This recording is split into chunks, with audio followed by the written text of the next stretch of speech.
Selamat pagi, kembali lagi bersama dengan saya, Saiful Rizal Wijaya Putra. Hari ini kita akan coba membahas mengenai uji asumsi klasik, lanjutan dari regresi linear berganda yang sudah kita bahas di pertemuan sebelumnya. Baik, langsung saja ya. Baik, jadi setelah kita sudah membahas mengenai regresi linear berganda, yang juga di dalamnya ada yang namanya uji validitas dan reliabilitas untuk instrumen. Sekarang kita lanjutkan dengan uji asumsi klasik. Nah, uji asumsi klasik sendiri sebenarnya tiap alat analisis beda-beda. Kalau misalkan alat analisisnya itu ANOVA ataupun SEM ataupun diskriminan dan lain sebagainya, akan berbeda. Saya tidak bisa untuk menjelaskan secara keseluruhan perbedaannya, hanya saya akan membahas mengenai regresi saja karena waktu yang tidak cukup. Saya harap nanti saya akan berikan materi tentang uji asumsi klasik di salah satu buku soft copy. Anda bisa baca-baca. Nantinya jika Anda bertemu dengan dosen pembimbing yang meminta Anda untuk menggunakan alat analisis selain regresi linear berganda, maka Anda bisa mencoba untuk mendiskusikannya dengan dosen tersebut dan juga menggunakan modul-modul yang saya berikan. Langsung saja ya, sekarang kita langsung ke uji asumsi klasik untuk regresi linear berganda. Nah, kalau uji instrumen itu menguji bagaimana suatu instrumen penelitian yang mana biasanya kuesioner itu dikatakan valid, model yang dibentuk juga dikatakan valid. Nah, kalau uji asumsi klasik, kita akan menguji apakah data tersebut layak untuk digunakan dalam pengujian kita. Nah, ada beberapa data yang dikatakan tidak layak jika tidak memenuhi syarat dari uji asumsi klasik ini. Contohnya, data tersebut tidak normal secara residual. Ada ada sejenis kayak fluktuatif yang cukup besar. Nah, itu dikatakan data yang tidak normal. Ada juga data yang mengalami multikolinearitas. Jadi antara satu variabel dengan yang lainnya itu memiliki korelasi. Nah, ini yang tidak diperbolehkan ada. Kenapa? Karena harapannya variabel independen dan juga misalkan ada dua variabel independen ya, X1 dan X2. Mereka benar-benar tidak memiliki kaitan satu sama lain dan berdiri secara sendiri. Namanya juga kan variabel independen, jadi dia bebas, tidak dipengaruhi oleh variabel apapun. Nah, tapi kalau misalkan mereka memiliki kaitan satu sama lain, maka terjadi multikolinearitas dan itu tidak diperbolehkan. Artinya data yang Anda gunakan itu mengandung multikol dan Anda harus mengkaji ulang pengambilan data yang sudah Anda lakukan, kayak gitu ya. Nah, tujuan asumsi klasik itu agar estimasi dari koefisien regresi tidak bias. Maka sebelum melakukan proses analisis regresi berganda, harus dilakukan lebih dahulu pengujian beberapa asumsi klasik. Seperti yang sudah saya jelaskan sebelumnya, bias di sini artinya mempunyai makna ganda. Kayak misalkan Anda mungkin dulu pernah di waktu Anda SMA ataupun SD ataupun SMP, Anda pernah belajar tentang jika gelas berisi air, kita masukkan menggunakan pensil, maka jika kita lihat dari samping, seolah-olah pensil tersebut patah, padahal sebenarnya tidak. Nah, itulah yang dikatakan sebagai bias. Nah, bias di dalam riset penelitian juga sama, artinya demikian. Jadi, data yang kita pergunakan itu tidak bisa menunjukkan makna sebenarnya. Nah, itu yang dikatakan bias. Nah, bagaimana bias ini bisa terdeteksi? Ada beberapa asumsi klasik di dalamnya. Yang pertama ada uji normalitas. Nah, tujuan uji normalitas ini untuk mengetahui kenormalan data yang berdistribusi normal apabila nilai residualnya mendekati angka 0. Jadi angka residual itu angka antara data yang real dengan data yang kita ujikan. Jadi data real kan bisa populasi. Sedangkan data yang kita ujikan itu sampel. Nah, sebisa mungkin data residual ini mendekati 0 dan apakah dia mendekati norma. Seperti itu. Nah, uji normalitas menggunakan histogram kalau kita menggunakan SPSS ya. Jika nilai residualnya rata-rata mendekati angka 0 dan kurva membentuk lonceng atau apa ya, delta, maka dapat disimpulkan bahwa data yang dianalisis memenuhi asumsi kenormalan data. Nah, model regresi yang baik mempunyai distribusi data normal atau mendekati normal. Nah, ini adalah contohnya dari output P-plot regression standardized residual yang ada di dalam regresi gitu ya. Nah, di dalamnya ini misalkan ini dependent variabelnya misalkan motivasi kerja. Nah, jika kita lihat titik-titik ini adalah titik-titik untuk residual data yang mana seharusnya memang dia ini apa namanya terlihat harus menyebar dari sisi diagonal ini. Jadi nanti Anda akan ketemu dengan P-plot regression itu kayak kurva, di dalamnya itu ada satu garis lurus warna hijau, dan setelah itu ada plot-plot dari data ini yang harusnya mendekati garis diagonal ini. Nah, kalau misalkan garisnya mendekati titik-titik tersebut mendekati garis diagonalnya, maka bisa dikatakan bahwa data tersebut normal. Jadi dia aman, tidak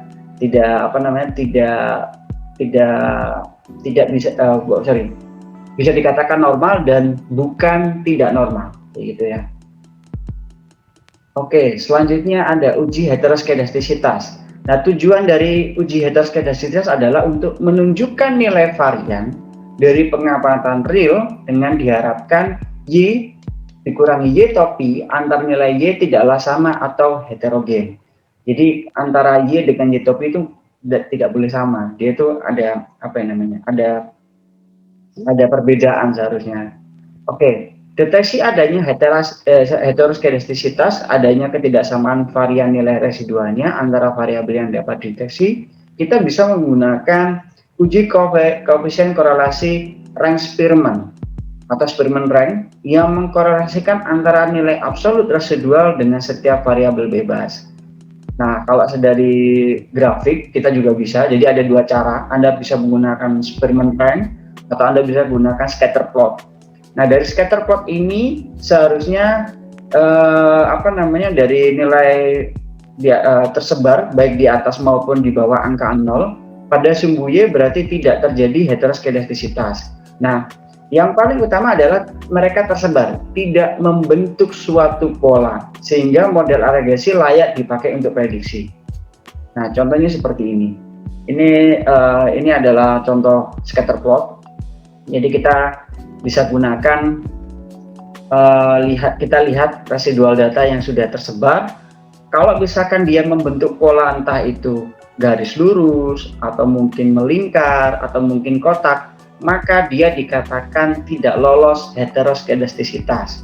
Nah, apa yang harus dilakukan Pak kalau misalkan heteroskedastisitasnya tidak lolos? Maka kita kaji kembali data yang sudah kita data yang sudah kita pelajari, sudah kita kumpulkan terus kita olah.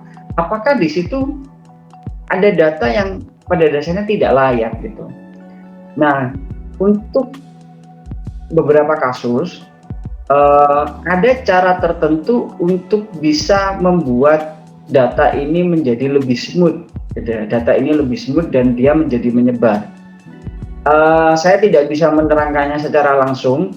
Nanti saya akan coba berikan beberapa video-video YouTube yang bisa Anda tonton tentang bagaimana cara mengatasi heteroskedastisitas untuk regresi gitu ya. Begitupun dengan normalitas, multi-call juga. Dan autokorelasi nanti saya akan berikan contohnya, Anda bisa pelajari di sana. Nah, di bawahnya ini merupakan output juga, tapi kita tidak mengambil ini, yang kita lihat hanya di sini saja. Nah, kalau misalkan langkah pertama scatter plot ini dikatakan tidak lolos heteroskedastisitas atau dia membentuk suatu pola, maka kita gunakan Spearman rank, gitu ya, yang tadi.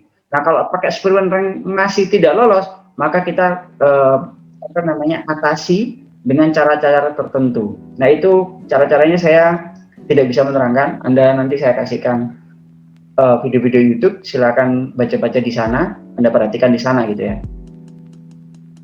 Nah, ini arti grafiknya. Jika dia membentuk pola tertentu, maka telah terjadi heteroskedastisitas. Jika dia tidak membentuk pola ataupun menyebar, maka dia tidak terjadi heteroskedastisitas. Nah, inilah yang akan kita kita cari atau tujuan dari pengujian ini. Jadi kalau yang tadi dia harus normal, kalau sekarang tidak boleh heteros, gitu ya. Nah, grafik di atas tersebar baik di atas maupun di bawah angka 0 pada set Y, berarti tidak terjadi heteros. Ini yang tadi ya, yang ini tadi tidak terjadi heteros. Saya lanjutkan. Nah, yang ketiga disebut dengan uji multikolinearitas. Nah, uji multikolinearitas ini adalah ketika ada variabel bebas yang memiliki korelasi satu sama lain, seperti yang saya jelaskan di awal. Nah, seharusnya variabel bebas tidak boleh memiliki korelasi satu sama lain karena dia merupakan variabel yang berdiri sendiri, tidak dipengaruhi oleh variabel apapun gitu ya. Nah, beberapa teknik mengenai multikolinearitas ini perhitungannya kita bisa menggunakan cara-cara berikut, yaitu yang pertama, variabel bebas secara bersama-sama uji F pengaruhnya signifikan, tapi ternyata setiap variabel bebasnya secara parsial pengaruhnya tidak signifikan. Yang kedua, nilai koefisien determinasi sangat besar, namun ternyata variabel bebasnya atau uji T-nya berpengaruh tidak signifikan. Nah, ini biasanya ciri-ciri terjadi multikol gitu ya. Nah, kita lihat selanjutnya berdasarkan hasil uji dari SPSS. Di sana nanti akan ada tabel seperti ini, tabel ini. Lalu dari tabel ini Anda lihat sisi sebelah paling kanan. Di sini ada collinearity statistik. Terus habis itu di bawahnya ada dua tabel, tolerance sama VIF. Nah, nilai tolerance sama VIF inilah yang akan menentukan apakah model Anda terjadi multikol apa tidak gitu ya. Nah, kalau misalkan dia terjadi multikol, kita bisa lihat dari sini. Nah, nilainya itu kita lihat dari ini. Berdasarkan ini contoh ya. Dari hasil olahan data menunjukkan bahwa nilai VIF semua variabel independen berkisar antara 3,910 ini ya, 3,9 sampai dengan 6,697 ya kan. Terus satunya lagi 4826. Nah, ini saya coba ulik kembali ya. Ketika kita menguji multikolinearitas di SPSS, kita lihat nanti akan muncul tiga variabel bebas. Ini ada variabel mutasi, promosi, dan pelatihan. Ada salah satu kasus yang saya ambil untuk kasus SDM. Jadi, apakah mutasi, promosi, dan pelatihan itu mempengaruhi motivasi kerja gitu misalkan. Nah, kita lihat dari masing-masing sini, nilai VIF untuk mutasi adalah 3,9. Untuk promosi adalah 6,6, nilai pelatihan adalah 4,8. Kita lihat nih VIF-nya. Kalau syarat untuk dinyatakan tidak terjadi multikolinearitas dalam satu model atau dalam satu data kita, nilai VIF tidak boleh lebih dari 10. Nah, ini nilai VIF-nya tidak ada yang lebih dari 10. Artinya apa? Artinya dia tidak terjadi multikolinearitas. Lalu yang kedua kita lihat dari nilai tolerance ya, nilai toleransinya. Ini harus berada di atas 0,1 angkanya. Nah, di sini nilainya 0,2, 0,14, 0,2. Dia berada di atas 0,1. Artinya tidak terjadi gejala multikolinearitas dalam model regresi yang digunakan, gitu ya. Nah, kalau misalkan nanti kejadiannya sama, ternyata nggak lolos multikol, ternyata terjadi multikol. Nah, saya juga akan nanti berikan video tentang bagaimana cara mengatasi multikol yang ada di YouTube, karena saya waktunya tidak begitu panjang, Anda bisa pelajari di sana, gitu ya. Nah, yang keempat adalah uji linearitas. Sebenarnya uji linearitas ini itu menurut saya antara penting tidak penting ya. Gini, uji linearitas itu untuk mengetahui apakah hubungan antara variabel bebas dengan variabel terikat itu mempunyai fungsi linier atau tidak. Hanya itu saja. Nah, padahal beberapa peneliti dan juga pakar statistik mengatakan gini, kalau misalkan sudah ada jurnal ataupun teori yang mengatakan bahwa variabel A berpengaruh pada variabel B, misalkan, sudah ada risetnya, sudah banyak, teorinya sudah jelas, maka sebenarnya uji linearitas tidak perlu dilakukan. Sebenarnya demikian. Nah, tapi ada beberapa ada beberapa peneliti yang mengatakan ini tetap harus dilakukan untuk variabel-variabel yang masih belum memiliki riset terdahulu lebih baik gitu ya. Jadi misalkan variabel C ke Z gitu ya, variabel J mempengaruhi Z.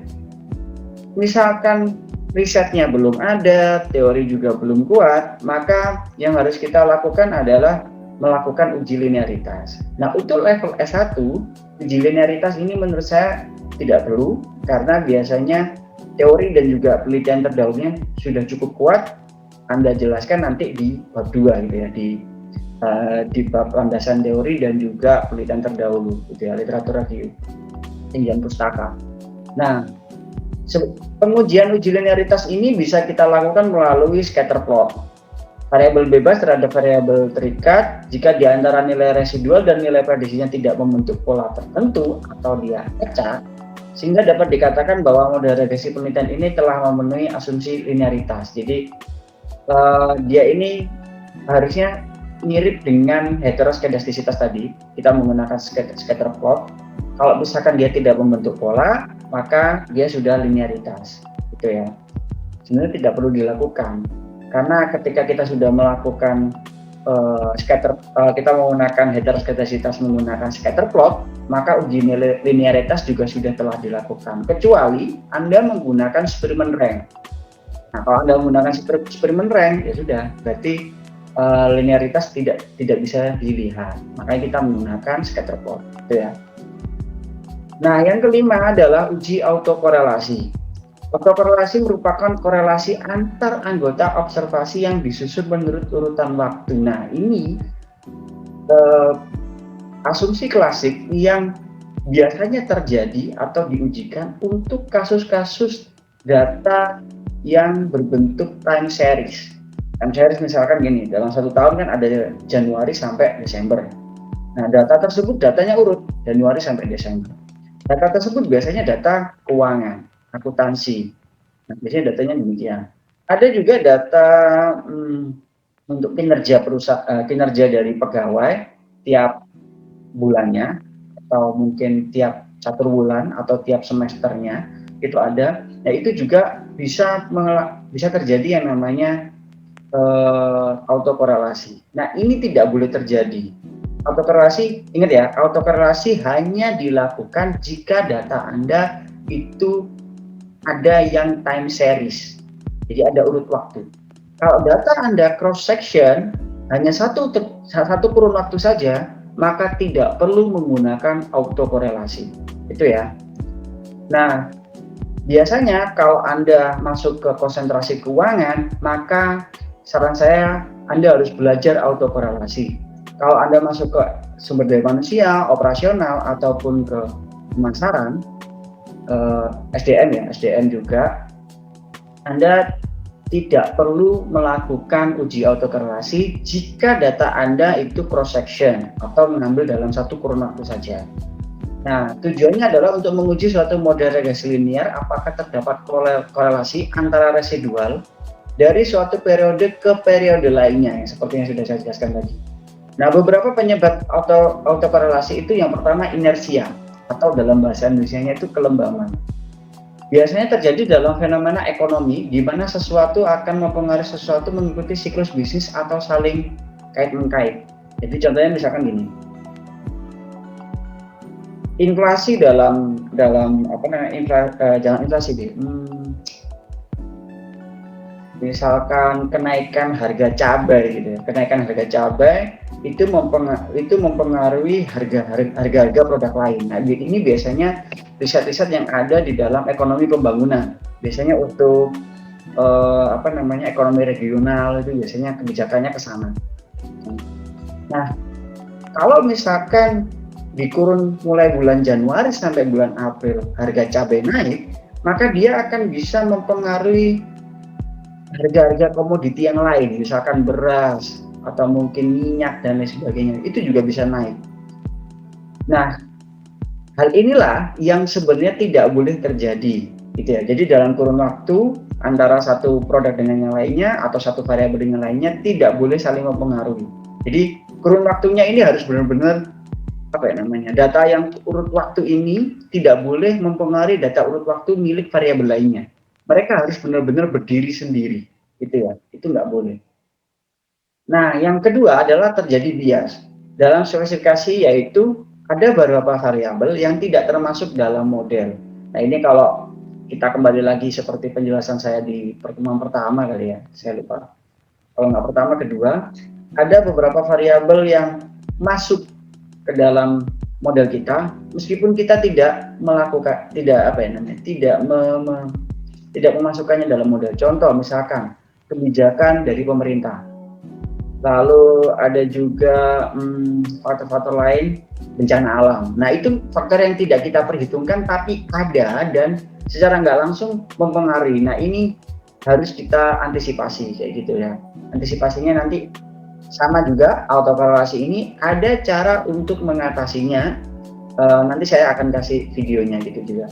Nah, yang ketiga adalah bentuk fungsi yang dipergunakannya tidak tepat, seperti semestinya bentuk non-linear digunakan linear atau sebaliknya. Nah, kaitannya apa sih Pak perbedaannya linear dan tidak linear? Ini biasanya berdasarkan data yang kita ambil. Misalkan data yang kita ambil itu misalkan datanya antara ini ya, misalkan besarannya, misalkan variabel A itu satuannya adalah rupiah, misalkan variabelnya satuannya rupiah. Variabel B itu misalkan A ini independen, B ini dependen, A-nya itu variabel untuk harga cabai misalkan, itu satuannya adalah rupiah. Yang B itu adalah misalkan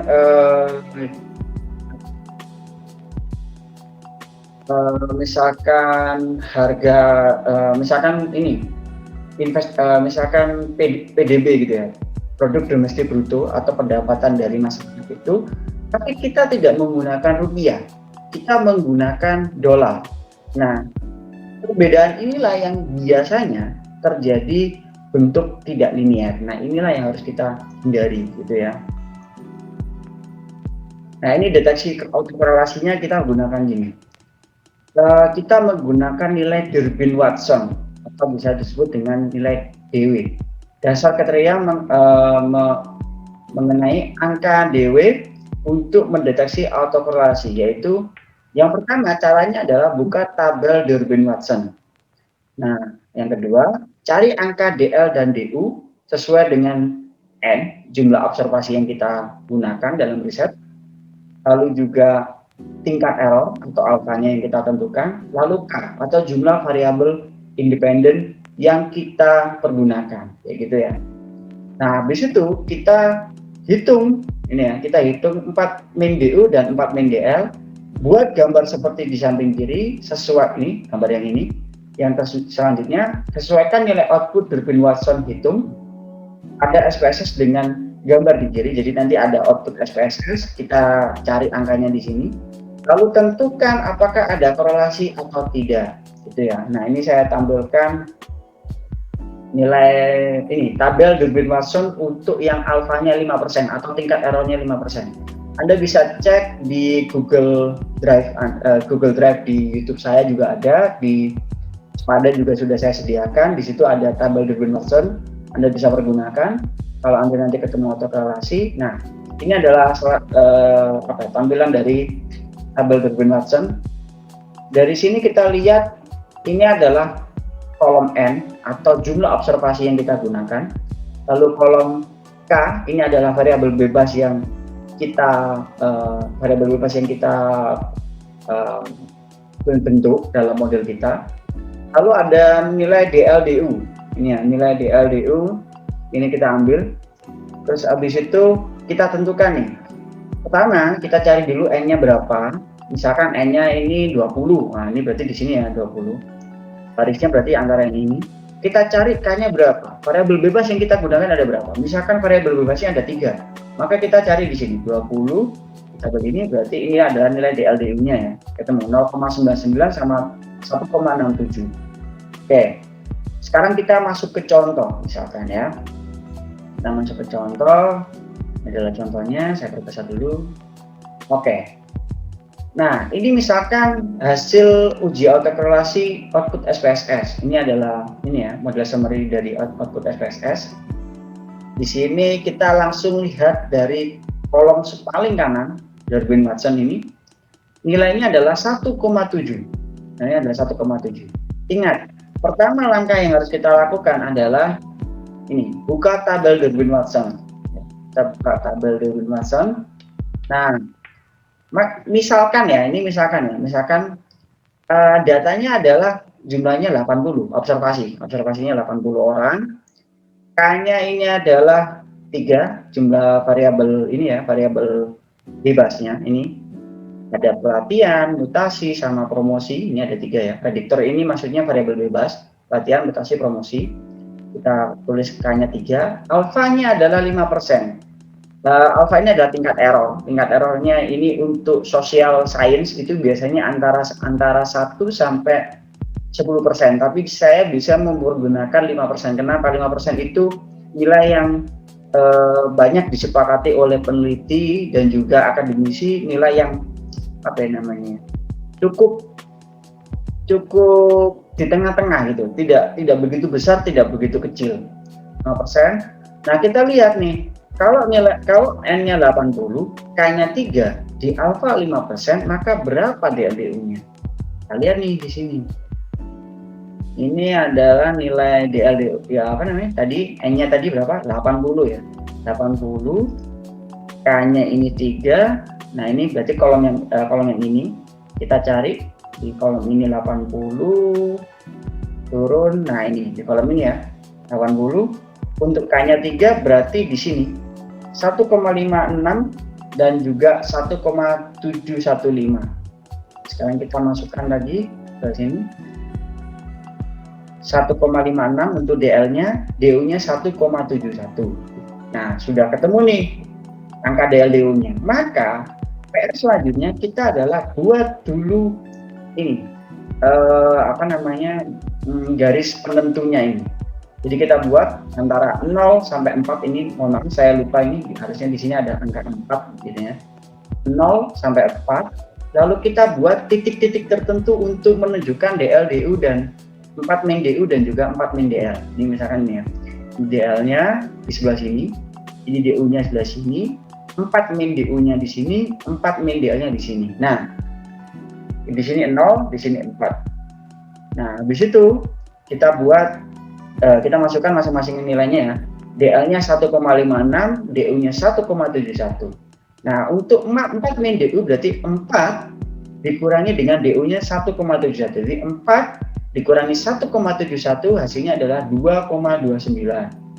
Lalu di sini 4 min DL berarti 4 dikurangi 1,56 sebagai DL-nya tadi ya. Hasilnya jadi 2,44 gitu ya. Oke. Berarti selanjutnya adalah kita buat masing-masing ini ya. Yang sisi paling kanan itu terjadi autokorelasi. Lalu yang sebelahnya itu ragu-ragu. Sebelahnya lagi tidak ada autokorelasi. Sebelahnya lagi ragu-ragu. Sebelahnya lagi autokorelasi. Nah, kalau misalkan angka ini ya, angka Darwin-Watson hitungnya dari SPSS adalah 1,757. Kita masukkan ke sini, ternyata angkanya berada di titik ini ya, antara 1,71 sampai 2,29. Artinya apa? Dia tidak terjadi autokorelasi. Seperti itu ya. Jadi memaknainya adalah kita gambar dulu ini, habis itu kita masukkan angka yang sudah ada dari output SPSS ke dalam sini. Nah, Pak, bagaimana kalau misalkan terjadi di sebelah sini dan juga sebelah sini ya? Misalkan gimana? Misalkan kalau terjadi di situ bagaimana? Maka kalau terjadi di sisi autokorelasi ini, ya berarti Anda harus memperbaiki datanya. Kita smoothkan data tersebut. Bisa cara perbaikannya, nanti saya kasih YouTube-nya juga, sama video YouTube-nya. Terus di sini kalau berada di sini Pak, gimana Pak? Ragu-ragu, di sini juga ragu-ragu. Nah ini ada beberapa pendapat yang cukup berbeda. Anda bisa pilih salah satu. Kalau dia berada di titik ragu-ragu, berarti bisa dikatakan dia lolos autokorelasi tapi diragukan, masih diragukan. Jadi Anda katakan tidak terjadi autokorelasi namun masih ragu-ragu, itu tidak ada masalah. Tapi ada beberapa yang mengatakan kalau di ragu-ragu, ya di area ragu-ragu berarti tetap tidak boleh. Dia dikatakan sebagai terjadi autokorelasi. Nah kalau sudah terjadi dikatakan demikian, maka kembali lagi kita perbaiki datanya, kayak gitu ya. Oke, baik. Jadi saya tidak akan membahas mengenai uji asumsi dengan SPSS ini langsung pada SPSS karena waktunya akan cukup panjang. Jadi saya akan membahas itu minggu depan. Minggu depan kita akan coba dari yang awal ya, dari uji dari mulai awal kasus dari regresi. Terus habis itu kita masukkan kepada uji asumsi klasik, terus kita lanjutkan pada pengujian hipotesis. Habis itu kita lihat juga dari Kudus-Ovitnya pakai determinasi R-square, dan juga kita lihat uji F-nya juga. Terus habis itu kita lakukan interpretasi, apa maknanya gitu ya. Nah ini adalah yang saya tampilkan, ini adalah langkah-langkah. Biasanya saya berikan materi ini jika Anda dan saya bertemu secara langsung atau kita sudah melakukan perkuliahan tatap muka, maka saya menggunakan secara langsung. Biasanya saya bawa ke lab untuk Anda bisa praktek secara langsung. Namun saya menyadari bahwa pandemi ini juga membuat kita menjadi perkuliahannya secara online. Maka saya tidak memberikan SPSS secara langsung, namun saya akan perkenalkan melalui ini dari praktikumnya Muhammad Iqbal. Ini Muhammad Iqbal teman saya, jadi Anda bisa gunakan data ini, Anda coba baca-baca, pelajari. Minggu depan saya akan coba bahas mengenai kasus yang ada di sini. Jadi pertama kita menggunakan ini ya, persiapan data, estimasi model regresi nilai berganda, uji asumsi klasik, uji kelayakan model, interpretasi model regresi nilai berganda, dan seterusnya, gitu ya.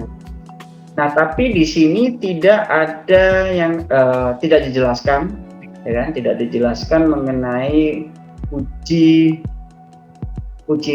validitas dan reliabilitas.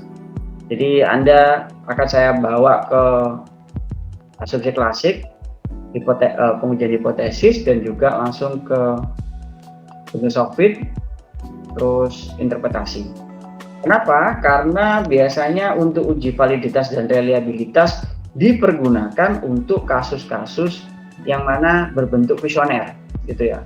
Sedangkan di kasusnya si Iqbal ini dia menggunakan kasus untuk keuangan, gitu ya. Keuangan, datanya ini data given. Jadi datanya sudah tersedia melalui internet, dia ambil datanya tersebut, tinggal mengolah saja. Dan dia di sini menggunakan time series nih, dari tahun 85 sampai tahun 2000. Nah kalau misalkan kasusnya kita menggunakan